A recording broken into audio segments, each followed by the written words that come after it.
साथियों, good morning.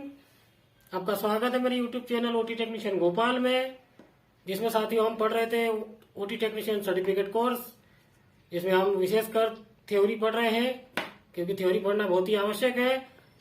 इसी में हम अभी तक अपना जो पहला टॉपिक था सर्जिकल सूचर मटेरियल में अभी तक हम पिछले वीडियो में पढ़ते पढ़ते आए हैं, जिसमें हमारा क्लासिफिकेशन ऑफ द सूचर हो गया था कंप्लीट। और इसके बाद में जो सूचर संबंधित और भी जो जानकारी होती है, जैसे हाउ टू हैंडल सूचर हो गया, साइज ऑफ सूचर हो गया, जो सूचर का साइज है उसको रिकमेंडेड साइज है वो भी हम एक चार्ट के माध्यम से अभी देखेंगे। हाउ टू हैंडल सूचर में क्या है कि इसके भी 4-5 बिंदु होते हैं। ये भी कंपटीशन एग्जाम में आते हैं कि सूचर को हैंडल करते समय किन किन बातों का ध्यान रखना चाहिए, तो वो घुमा फिरा के क्वेश्चन दे देते हैं। तो 4-5 पॉइंट है, तो वो भी हम बता देते हैं। इसके बाद में साइज ऑफ सूचर, इसमें सूचर का क्या साइज होता है, रिकमेंडेड साइज क्या है, वो अपन सब इसमें अभी चार्ट के माध्यम से समझेंगे। और सर्जिकल नीडल है, तो सर्जिकल नीडल भी कितने प्रकार की होती है, सर्जिकल नीडल में क्या क्या क्वालिटी होती है, उसका कौन कौन से शेप होती है, जैसे 1/3 हो गई, 2/3 हो गई, 3/8 हो गई, तो ऐसे अलग अलग साइज है, वो भी हम चार्ट के माध्यम से एक एक नीडल को देखेंगे। तो हम हाउ टू हैंडल सूचर, सबसे पहला अपना जो पॉइंट है how to handle suture. How to handle suture में किन किन बातों को ध्यान रखना चाहिए, तो पहले नंबर तो यही है कि इसका जो स्ट्रैंड मिस हैंडल नहीं होना चाहिए। इससे सूचर का क्या है, फिजिकली तौर पर डैमेज हो जाता है, और पैकेज डैमेज हुआ तो उसको अनस्टेराइल होने की भी संभावना रहती है। तो ये अपना फर्स्ट हो गया। दूसरे नंबर पे जहां तक हो सके, जहां तक भी संभव हो, नीडल और सूचर को कम से कम हैंडल करना चाहिए। इसके बाद में जो सभी सूचर मटेरियल है, इसके लिए एक विशेष नोट टाइम, जो टाई करने की टेक्निक होती है, उसकी आवश्यकता होती है। इसके बाद में अपना 5वें नंबर का पॉइंट है कि नोट सिक्योरिटी के लिए एडिशनल फ्लैट और टाइम टेक्निक को भी ध्यान में रखना आवश्यक है। तो ये अपना हो गया। हाँ, तो अपना ये था हाउ टू हैंडल सूचर में। और इसका एक पॉइंट ये भी है कि मल्टीफिलामेंट सूचर जो है वो मोनोफिलामेंट की अपेक्षा अधिक सुविधाजनक होता है, जो हैंडल करने में आसानी होती है, नोट लगाने में भी आसानी होती है। तो हाउ टू हैंडल सूचर का ये अपना हो गया। अब अपना आएगा size of suture. Size of suture क्या है, ये भी सूचर का जो है स्टार्टिंग साइज होता है, सूचर का जो सूचर का स्टार्टिंग साइज है, और यह क्रमशः बढ़ता जाता है।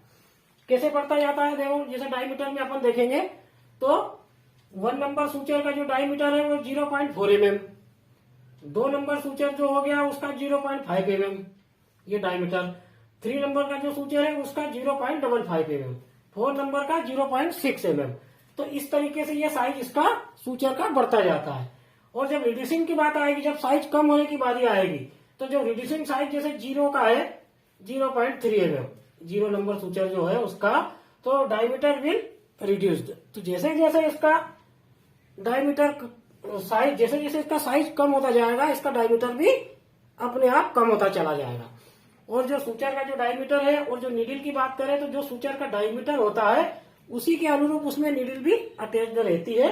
ये दोनों का कॉम्बिनेशन होता है कि जैसे 30 सूचर है तो उस हिसाब से उसकी नीडल भी उसी के अनुसार उसका रहेगा। इसके बाद में एक रिकमेंडेड साइज है, जो हम चार्ट के माध्यम से देख लेते हैं कि मसल्स में कौन सा सूचर लगता है, सबक्यूटेनियस टिश्यूज में कौन सा सूचर लगाते हैं, जो ड्यूरामीटर में कौन सा लगाते हैं, हर्निया रिपर में कौन सा लगाते हैं, तो अपन एक चार्ट के माध्यम से वो भी पढ़ लेते हैं।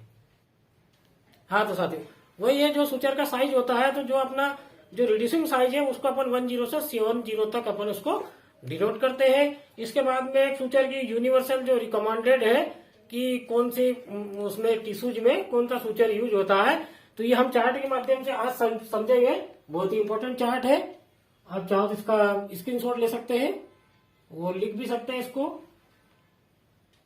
तो ये अपना जो साइज है, तो ये अपनी जो भी टिश्यूज है उसमें कौन सा सूचर रिकमेंडेड हुआ है यूनिवर्सल तौर पे, ये कौन सा सूचर इसमें लगता है, तो वो अपन देख लेते हैं। नंबर 1 पे है सबक्यूटेनियस टिश्यूज।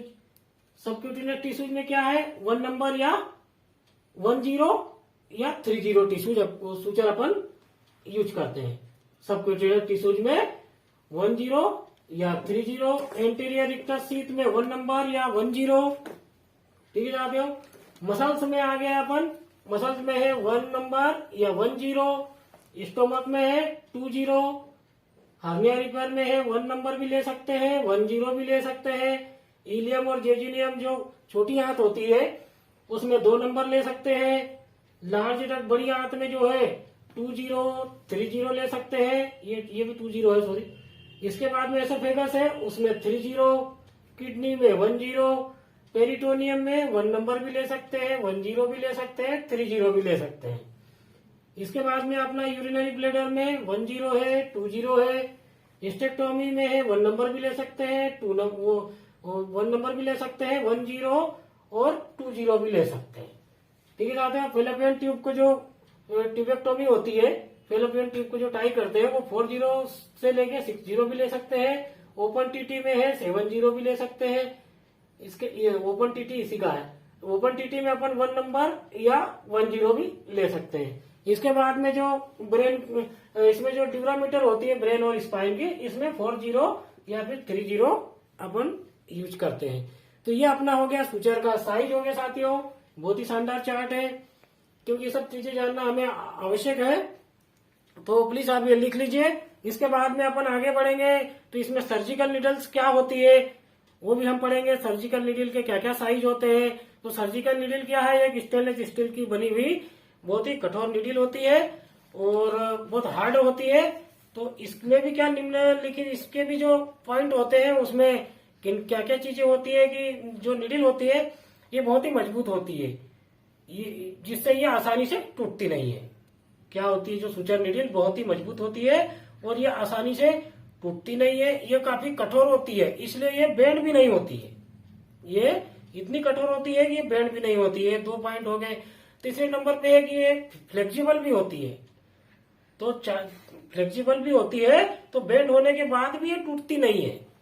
ये फ्लेक्सिबल भी होती है, बेंड होने के बाद भी ये टूटती नहीं है। चौथे नंबर पे क्या है इसका कि ये काफी कठोर होती है और बहुत शार्प होती है। तो जिससे क्या होता है कि कम रेजिस्टेंस में ही टिश्यू पेनेट्रेशन हो जाता है। ये इतनी शार्प होती है कि कम रेजिस्टेंट, कम पावर देने से ही, कम ताकत लगाने से ही ये टिश्यूज को पेनेट्रेट कर देता है। इसका डायमीटर जो मैंने बताया आपको कि जो डायमीटर जो इसका है वो सूचर के अनुरूप निडल का भी डायमीटर होता है। तो जो सूचर मटेरियल होगा उसी अनुरूप, जैसे 1 नंबर सूचर है तो जो उसकी निडल होगी वो भी 1 नंबर सूचर के डायमीटर के अनुसार होगी। और यदि 40 सूचर है तो 40 सूचर के अनुसार ही उसकी निडल भी फिर छोटी होगी। तो इसका जो साइज है, इसका जो शेप है, इसका जो टाइप है, वो हम सभी चीजें एक बार उसमें इसके बाद में हम पढ़ेंगे। और यही है कि जो निडल होती है वो कोरोजन रहित होती है, डिसइंफेक्टेड होती है, जिसमें टिश्यूज रिएक्शन या टिश्यूज इन्फेक्शन होने की ऐसी कोई गुंजाइश नहीं रहती है। तो साथियों इसके बाद हम पढ़ते हैं सर्जिकल निडल। हाँ तो साथियों इसमें क्या है, निडल का हम देख रहे थे। निडल के हमने वो अभी समझे थे कि निडल में, बेसिक निडल में क्या क्या चीजें होती है ना। तो सर्जिकल निडल क्या होती है, तो ये स्टील से बनी हुई हार्डे होती है। तो ये चीजें हमने देख ली थी। अब हम आगे बढ़ते हैं और आया हमारा बेसिक कंपोनेंट ऑफ निडल। एक निडल का बेसिक कंपोनेंट क्या होता है, तो ये हम देख रहे हैं सर्जिकल निडल्स के अंतर्गत। और लगभग हमारे सूचर मटेरियल का ये आखिरी वो होगा, क्योंकि सूचर मटेरियल लगभग यहाँ खत्म हो चुका है, जो कि हमने शुरू से पढ़ा था। 4-5 वीडियो बने थे। और साथियों वीडियो बनाने में हम एक चीज का भी विशेष ध्यान रखते हैं कि समय बहुत कम लेते हुए, हाँ तो अपन देख रहे थे सर्जिकल निडल। सर्जिकल निडल में क्या है साथियों कि ये 3 बेसिक कंपोनेंट होते हैं निडल के, the point, the body or shaft और द आई। तो हम अभी इसको देखते हैं कि पॉइंट क्या होता है, द बॉडी और शेफ्ट क्या होता है और आई क्या होता है। तो इसमें क्या है कि जो पॉइंट होता है ये निडल का मेन पॉइंट होता है। बेसिक इसका जो पॉइंट जो है, जब टिश्यू डिफिकल्ट होता है, जो पॉइंट निडल का होता है तो वो किस हिसाब से होता है कि जब टिश्यू को पेनिट्रेशन करने के लिए डिफिकल्ट होता है तो इसी अनुरूप हम अलग अलग प्रकार के पॉइंट होते हैं। जैसे टेपर कटिंग पॉइंट हो गया या फिर कर्व कटिंग पॉइंट हो गया। तो कटिंग का जो होता है राउंड बॉडी होती है, तो ऐसे इसके अलग अलग पॉइंट होते हैं। तो कोई सर्कल भी होता है, कोई ओवल पॉइंट भी होता है। तो ये टिश्यू कटिंग उसमें पेनिट्रेशन सुचरिंग के समय जब डिफिकल्ट होता है तो उसके हिसाब से इसके पॉइंट भी बने होते हैं। तो निडल का पॉइंट को यूज करने के लिए जैसे कट भी हो गया, जैसे कोई टफ टिश्यूज है, टफ टिश्यूज हो गया, टफ ऑर्गन हो गया या स्किन हो गई, तो उसमें क्या करते हैं हम टफ टिश्यूज में कटिंग का यूज करते हैं, और यदि सॉफ्ट टिश्यू है तो उसमें हम राउंड बॉडी नीडल का यूज करते हैं। तो ये उसका पॉइंट हो गया। तो पॉइंट जो सूचर है, पॉइंट भी बहुत इंपॉर्टेंट होता है नीडल का, कि अपना पॉइंट में कौन कौन सी टिश्यूज में कौन सी नीडल का यूज करते हैं। तो आगे अपन नीडल भी पढ़ेंगे। फिर बॉडी, ये क्या है कि ये पॉइंट और जो आई होती है उसके बीच के भाग को सेप्ट या बॉडी कहते हैं, जहां पर अपन नीडल होल्डर को प्लेसमेंट करते हैं। सेप्ट में ही हम नीडल होल्डर को होल्ड करके सर्जन को देते हैं। तो ये हो गया इसका सेप्ट।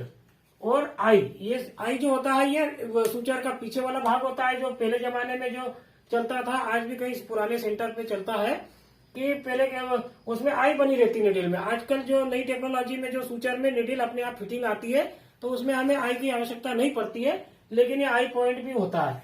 तो ऐसे तीन इसके सर्जिकल निडल के बेसिक पॉइंट हो गए, the point, the body are सेप्ट और आई। पॉइंट क्या होता है कि पॉइंट अलग अलग प्रकार के बने होते हैं, निडल सूचर के अनुरूप अपन जिस टिश्यूज में यूज करने वाले होते हैं उस हिसाब से इसका पॉइंट बना रहता है। सेप्ट जो होता है ये सर्कल भी होता है। ये जो सेप्ट जो है ये पॉइंट और बॉडी के बीच का भाग होता है, और स्क्रीन पे भी आप देख सकते हैं। तो ये जो सेप्ट होता है तो ये फ्लैट भी होता है, राउंड भी होता है, ट्रेंगुलर भी हो सकता है। तो यहाँ पर निडल होल्डर के ग्रिप के अनुसार ये निडल के पॉइंट के अनुसार ये अपना बॉडी या सेप्ट होता है। इसके बाद में है द आई, ये निडल का लास्ट वाला भाग होता है, इसको आई कहते हैं। ये भी अपना फ्लैट भी होता है, सर्कल भी होता है, तो और राउंड भी होता है। तो ये किसी भी प्रकार का 3-4 प्रकार का ये निडल के अनुरूप होता है। तो ये अपने 3 पॉइंट हो गए। इसके बाद में types of surgical needle. Surgical needle कितनी प्रकार की होती है? तो नंबर 1 पे है round body needle, curve cutting needle, taper cut needle, atraumatic needle, straight needle. Straight needle भी 3 प्रकार की होती है, straight round body needle, straight cutting needle, straight taper needle. इसके बाद में मायो निडल हो गई, राउंड टिप निडल्स हो गई, साइनाइड निडल्स हो गई। तो इसका जो अपना डिस्क्रिप्शन है इसका अपन बाद में इसको डिटेल में पढ़ेंगे। तो अभी अपना बेसिक कंपोनेंट ऑफ निडल्स हो गया है। थैंक यू साथियों, और मेरा निवेदन है कि प्लीज वीडियो को ज्यादा से ज्यादा शेयर करें, लाइक करें और सब्सक्राइब करें, ताकि किसी जरूरत को मिले। थैंक यू, धन्यवाद।